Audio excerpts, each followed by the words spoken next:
I like to take photos, but I know I'm not the best photographer. I like writing, so I write more than I would take photos. And I want you to think about, with all these tools, and there's a new tool every week, especially as innovations editor for the Post, I would sort of get a new tool on my desk every day, and I'm like, oh, okay, I got to check this out and see if this works. But really, you have to find out what works for you and what works for your readers, because the landscape will keep changing, but as long as you have those core things that you can always go to, then you're going to be able to survive and thrive in journalism.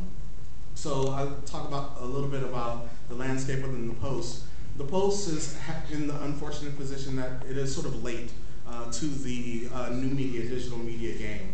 But we are playing leapfrog. We are pushing stuff out. We just pushed our iPad app out yesterday. We bought the first sponsored Twitter feed, first news organization to do that. There are lots of people in the Post newsroom like me who are trying to figure out what is journalism. Because honestly, if someone says they have the answer to what the future of journalism is, what the landscape will be like in a couple of years, they're lying or they just are crazy in the head. So ignore them.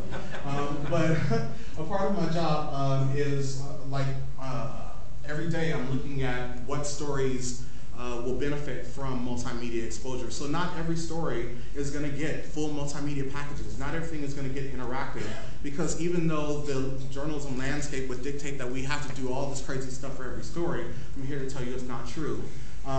Editors, at first when I came in the newsroom and I told them that their story was unwebbable, not boring, but just it wouldn't make for great web content, they would sort of give me sideways glances and like, what? You're not going to put like a photo slideshow with it? And I'm like, no, because you're just going to turn people off with trying to create something that they're not going to be interested in. So let's focus our energy on the stories that are good.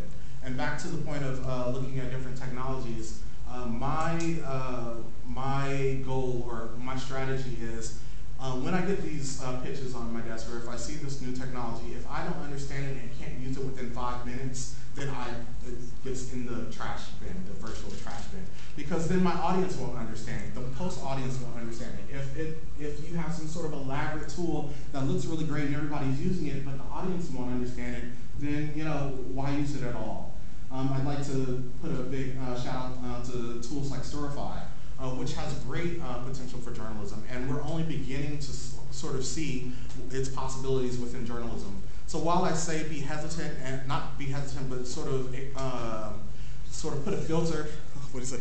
Skeptical. Be skeptical about the tools that you use. I also, one of my favorite Cole Porter songs is Experiment. You want to experiment with everything. So at least you can say, I know what this thing does. I'm not going to use it for myself, but at least I know what it does. So that if it comes up later that, oh, we might be using Storify, instead of saying, oh my God, let me find out what Storify is, you actually know what it is and how it benefits you.